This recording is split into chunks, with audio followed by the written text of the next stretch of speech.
இதுக்கு முன்னாடி ஒரு வீடியோ போஸ்ட் பண்ணியிருந்தோம். அதில் வந்து 5D வந்து பல்வரைசராக யூஸ் பண்ணலான்னு. அப்போ நிறையா பேர் கமெண்ட் பண்ணியிருந்தது, இன்புட்டுக்கு ஒரு ட்ரே தான் இருக்குது, இதில் எப்படி நீங்கள் பல்வரைசராகவும் யூஸ் பண்ணுவீங்க அப்படின்னு நிறைய பேர் கேட்டிருந்தீங்க. அது எப்படின்னு பார்க்கலாம் வாங்க. இப்போ இதில் தட்டு விட்டிங்கன்னா இது வழியாக அவுட்புட் வரும்.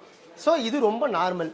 ஸோ இப்போ இதை எப்படி அரிசியை வந்து பல்வரைஸ் பண்ணணுன்னா, இப்போ இதே இடத்துல இதை க்ளோஸ் பண்ணிவிட்டு சேம் டைம் இங்கே ஒரு பிளேட் கொடுத்துருப்போம். ஸோ இந்த பிளேட்டையும் நீங்கள் க்ளோஸ் பண்ணிட்டீங்கன்னா,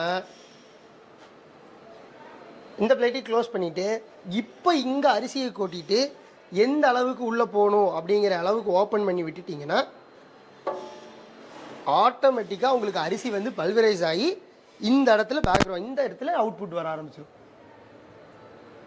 ஸோ இப்படி தான் நீங்கள் 5Dயை வந்து பல்வரைசராகவும் யூஸ் பண்ணிக்கலாம், சேம் டைம் தட்டு வெட்டுறதுக்கும் யூஸ் பண்ணிக்கலாம். இதை பற்றி இன்னும் டீட்டெயில்டாக தெரியணும் அப்படின்னா ஸ்க்ரீனில் தெரியுற நம்பருக்கு கால் பண்ணுங்கள். எங்கள் சேல்ஸ் உங்களுக்கு சப்போர்ட் பண்ணுவாங்க.